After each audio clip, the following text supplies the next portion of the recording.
Hello, Kerbalnauts, and welcome back to Mind the Man and More, Part 21.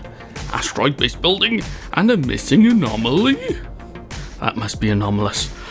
Anyway, welcome back, and here we are. We're starting off with the Gofannon base, which Gofannon is a Welsh name for a Welsh god, the smith god of workmanship. And that's what we're going to try to do. I have no idea. I have no actual plan for the base other than just building it and having Kerbals on there. It's not going to be like a fueling station, but I suppose we can say it's a science station. It's going to hover high above Kerbal orbit and research the effects on the Kerbal physiology outside the gravitational field. Therefore, going on long journey missions like to Duna or maybe even to Joule, because that's where I'm planning on going to do next, or at least to other planets. I'm not entirely sure yet on how we're going to do this. We're either going to visit planets close by and then go to further off planets. Someone suggested Moho, but we'll get into comments later because I'm going to read some of them out. Anyway, here we are at the asteroid, which we need to rename. But I have a feeling that we can't really rename the asteroid until we have a Kerbal attached to it, or in a module attached to the asteroid. Okay, here we are. Now, I was trying to plan on where we're going to attach the hub of the base. I thought one of the smooth edges, and I can see I was having trouble trying to maneuver around by here. And that was probably because I didn't balance the RCS correctly, because once you start burning fuel, your craft will be out of whack, out of balance, and there you have to either rebalance fuel or move the RCS thrusters around a bit. And I'll get more into that when we attach the next module to this, and you'll see why. Yeah, it gets a bit hilarious for me at that point. In fact, it was stressful. Anyway, here we are, we're coming on a smooth part, slowing it down for its final docking, the first of the base that we will have high over Kerbal orbit. And yes, we have attached. Okay, so next thing to do is detach the rocket, send it to the orbit, and we'll watch it burn up. And as we do so, we can talk about a mission which is in real life in an orbit around Saturn. And they're changing its orbit for its final destination of, well, here we go anyway. They've done a 35-second burn of the Cassini spacecraft, so it passed by Titan, moving its orbit closer to a polar orbit. And first off, it's going to orbit around the outside of the rings of Saturn, making its way, and then it's going to slowly reduce its orbit until eventually it's going to crash into the planet. I think that's awesome. They're not going to leave space junk out there to sort of contaminate the moons, which could possibly harbour life. Though then again, there was also those theories that is there life on Saturn itself, perhaps hanging around in the clouds? Okay, so it looks like we haven't destroyed everything with deorbiting this probe, because the heat shield, yes, that's the heat shield, fairing shield, sorry, not the heat shield. The fairing seems to be quite fireproof. That's something to keep in mind while we're deorbiting something into the atmosphere. I wonder if it weighs less than the heat shield. Right, now to more important business. Anomaly hunting. And you can see I've got on the map an anomaly marked up, which is mostly south to us. Most south to the lander, which we explored the Neil Armstrong anomaly last time. Now, I have no idea what anomalies are here. I just use ScanSat to find all the anomalies, and I want to discover what they are. I know some of them will be lunar arches, monoliths, the Neil Armstrong memorial. I'm not sure where else there's anomalies are on the man, because I never went out exploring them before. I didn't think they were that important. But anyway, I like a bit of adventure, so here we go. Deburt is going to find the second anomaly marked on the map. Okay, now we've got it marked up. I've got the trajectory down, so we're going to fly over it, and the idea is we're going to kill a velocity when we're coming over the top of it, and then land right on top of it. It was about here when I brought up the Kerbal Engineer Redux. Like you can see, we've got over 800 meters per second fuel left. Yeah, that's not good. I don't think we may be able to get back in orbit, but I don't think we'll be able to do any anomaly hunting from now on. I may actually have to send a rescue mission, but we'll see what happens anyway. Whoops, I think we passed over the anomaly, and I'm burning to try to get back on course. Yeah. This is what you have to be careful of, and I was doing this more by eye using the map, and I find it a bit hard. I wish the markers would appear when you're in flight mode. But, well, other than that, we're gonna land anyway. Yeah, we got 500 meters per second. That means we're not going to be able to take off and get into orbit. I can't remember what it was, at least 800 meters per second or 900 to get in orbit around the man. But at least we're going to land safely. We'll have to send a rescue mission out. Now, I haven't seen the anomaly while we're landing, but perhaps it's one of these rocks. Perhaps it's a Kerbal face on the rock. Not entirely sure. So bring it down slowly, and ooh, bit of a bounce, but we landed. Okay, now let's get Deburt out on exploration. Okay, so every time I seem to get stuck on that light, and it's not as if it's stuck on top of the hatch, because if it was, they wouldn't let the Kerbal get out. Anyway, now we've got Deburt out, let's get our bearings. Okay, so judging by where the anomaly is, have a look at the compass, or using the nav ball as a compass, we can get Deburt on his way. So he sends Deburt on this direction, on this course, using his RTS jetpacks. And by the look of the EVA propellant, it seems to be not a very efficient way of getting a Kerbal travelling across. Okay, so doing a perfect landing. We have a look, and we've totally passed the anomaly, so let's get back to the lander can. And it looks like it's going to be having to stop and refuel in the lander can. Anomaly hunting is hard work. But we are not ones to give up, and luckily we have a supply of EVA fuel within our capsule, so we can land there, refuel, and go out again, and again if we have to. Well, a nice landing, Deburt. You're awesome at these EVAs. I think we'll have to send it back into training. Okay, so now we've refueled him. Let's head in the correct direction. Perhaps it's down in this crater. Now, some of you may know which anomaly I'm looking for, and there's a problem with this anomaly, which I'll get into later.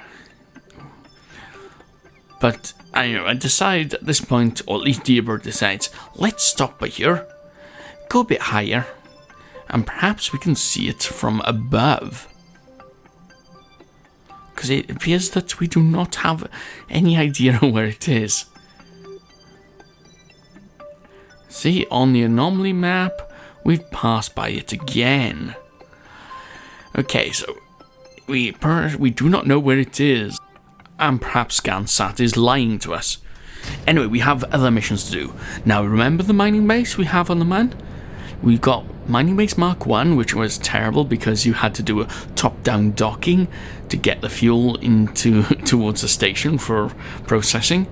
So now we're trying a different method by doing all the mining on the surface, piping it across to a lander of some kind or a tanker, which we can send up into orbit and transfer the fuel, rather than doing top-down dockings, which is absolutely terrible and extremely hard to do if you watched some of my old videos.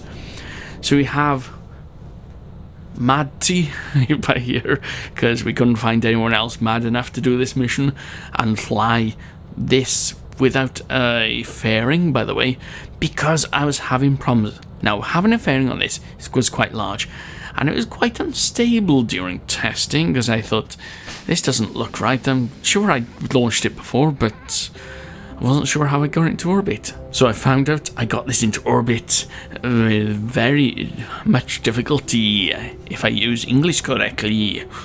Okay, so this is the view that Madty gets from her cockpit in the rover. Now, the idea of launching this miner rover is to go and mine some ore. We'll have 2 miners mining the ore, where we can transfer the ore to the processing station and then send it up into orbit and to whatever else it requires that fuel. Like perhaps the survey mission of the anomalies, and refueling Deburt's lander so he can carry on with his mission, or at least get home. But right now we need to set this orbit up correctly, and basically we want to get this in an equatorial orbit so we can land at the mining base. Also, what I've been planning to do is abandon the first mining base. So we're going to get all the Kerbals, we're going to use the Kerbal escape systems, and that of the space station that we've got orbiting the man, which is at a weird angle at the moment. And then we can return the Kerbals home safely. And there ends the first generation of Mining the Mun series. Sending the Kerbals home and starting a new adventure on Mining the Mun, and also exploration of the Kerbal system.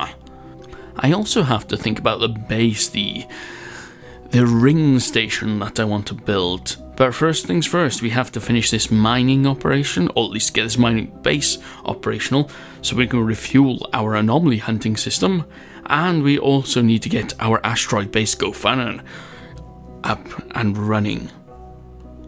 Anyway, while we get this rover on its way towards the Mun, perhaps we can go into KSP news, because I haven't been doing that for a while.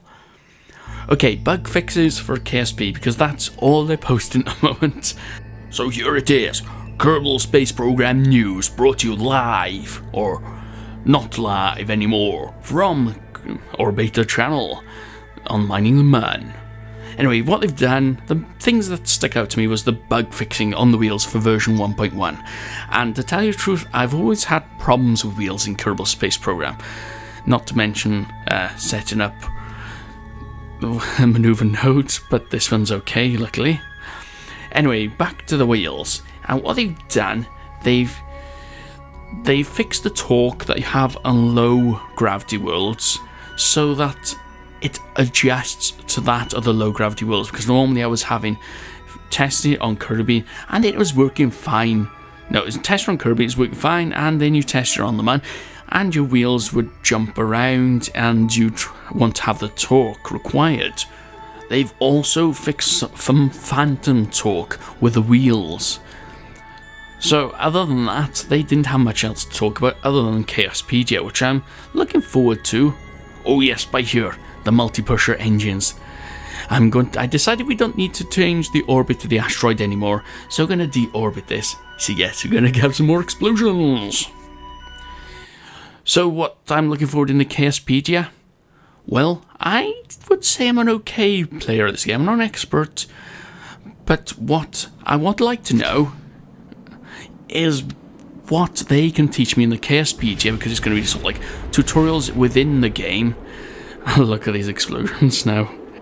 But I'd like to see on the way they think the game should be played compared to the way I'm actually playing it, or other people are playing it. And that's what I'm looking forward to that. Because yes, I know how to do things in the game. Okay, so it's time to switch to that. And look at these simultaneous explosions. That was an awesome deorbit. But again, it looks like that the fairings on the fairing system seems to survive. Yeah, that is odd.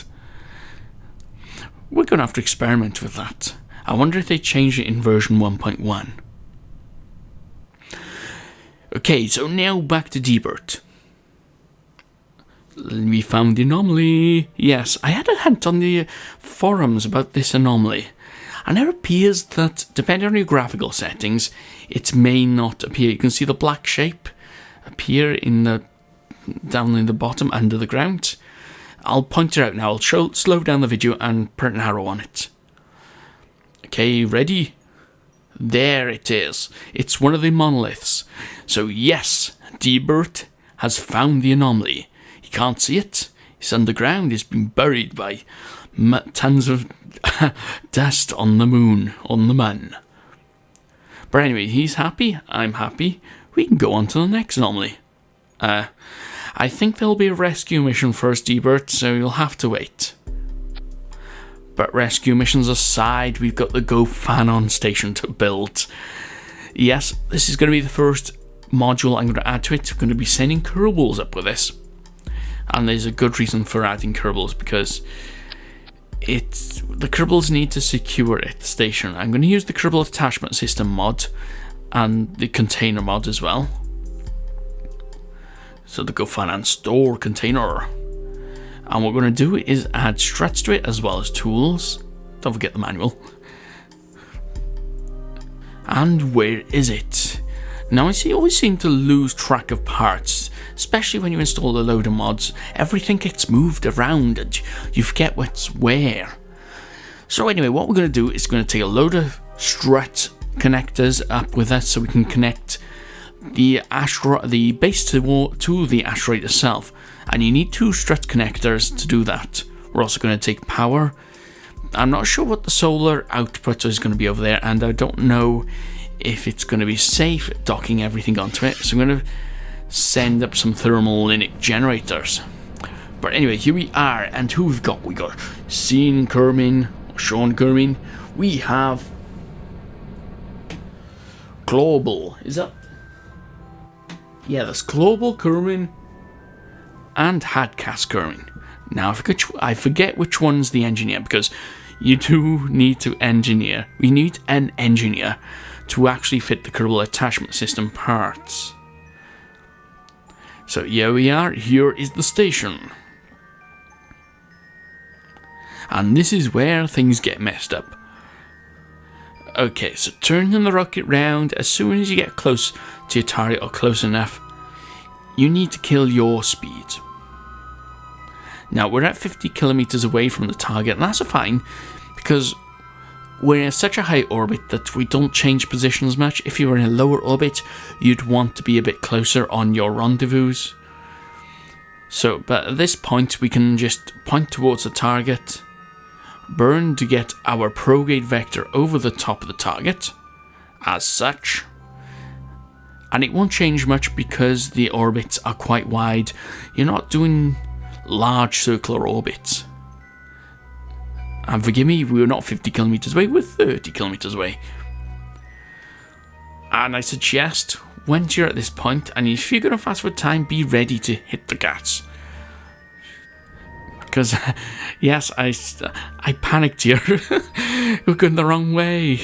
And I said, no, we can't go away. Quick, burn the other way. And yes, we're going to pass the asteroid again. And I think to myself here, wait, calm down. Slow down. Don't do a complete stop. Slow down. Get your bearings. And slow everything down. Now you can creep forward towards the asteroid slowly. And that's what I'm doing here. We've got it lined up. But you remember I said at the beginning of the episode that when you use fuel, the RC is offset? I thought it was clever with this one, where I set the RCS ports to where I thought once the fuel had drained, we'd have where the centre of mass would be. I was completely wrong. See, I'm trying to manoeuvre this up and down, left and right, and trying to point it directly at the docking port, and it is going all over the place. This is terrible. Now the sensible people of you would have said, okay, whoops, we've bumped the asteroid. That wasn't good because it's going to rotate now. It's going to take ages to stop rotating because the torque on that capsule on there is so low. Anyway, what I was saying, most of the intelligent people of you would say, just transfer the fuel over. But no, I had to do the idiotic thing and get the Kerbal out to grab the RCS ports, move them about to balance the central mass. Yep, I wasn't thinking at the time because normally I do clips of these recordings after work and normally you're not in the best of moods or you're tired. Anyway, but I still enjoy playing this game, so don't worry, no videos will be stopped in the making of this video. Okay, so now we've attached the ports lower down. It's still not right, so okay, let's transfer the fuel across. Yes, this is where I realised I could do that. Okay, it seems a bit better. Still slightly out. But we're still going to have some problems. So the best thing to do, if you have problems, come out at a distance. If you're close to something, you're not going to be able to maneuver that easily. If you come out further, you'll have more time to align your docking ports, get all your suitcases and everything else, your trays and whatnot, your seats in the upright position before you can dock. Yes, I don't know where I was going with that. I mean, it was a terrible sort of joke, but there you go, that's me. I'm no comedian. If I was a comedian, I'd be doing comedic Kerbal Space Program videos, but however, I'm more of a, well, I know what to do, I'll go do it, I'll engineer the problem. And engineering the problem we are. Okay, so now we can bring this in slowly. Yes, it's still a bit unstable, but I decided I'll keep pointing it in the same direction. I want to turn the front of the spacecraft, bringing it slowly directly towards the thing. And you see we're at an angle, but that's easy. Turn off the RTS and SAS. I had to boost up to get it into angle so that the magnetics of the docking port will connect it up automatically. And yes, you may have noticed that I've got no actual control of the rocket that brought us up here, so it's just floating free. Yes, that was a mistake. I should have added a probe core to it to deorbit it. But anyway, what we're going to do now is attach this to the rocket. And while Sean Kerman does this, let's go through your comments. Right, from Joseph M. These suggested doing interplanetary space stations, manned with a few Kerbals each. Sounds like a good idea, and may be doable. Okay, from Ravoden. How about a Death Star? Just wondering. No, sorry, no Twinkies in this game if you watched Scott Manley's videos. Okay, just us raiding Dutch. You should probably start playing Fallout 4. Sorry, not my type of game. And from Jeff 300, poor Mimus has got to be left out. There's only 2. Yep, I think we'll have to do a Mimus mission, at least one, even if it's a small one. Perhaps a small space station. And from Dan Patterson, land a Kerbal on Moho and get him back to Kerbin safely. We shall do this before the decade is out. Yeah, that sounds a good idea actually. I do want to do planet missions in this play. Perhaps we can do that once we finish some of the asteroid stations and such. And then William Johnson, I really like the idea of ring base. Yes, we will be doing that, don't worry. And from Aviation Freak, what about some kind of ring station that stretches all the way around the planet? I wish that was possible. However, the game only loads things up if you're 2.5 kilometers or closer to the spacecraft, so that, unfortunately, may not. It did suggest Gilly, so we'll have a look at that. Anyway, I'm Orbator. Trust me, I'm an engineer. And don't forget to hit that like button if you liked the video. Cheers!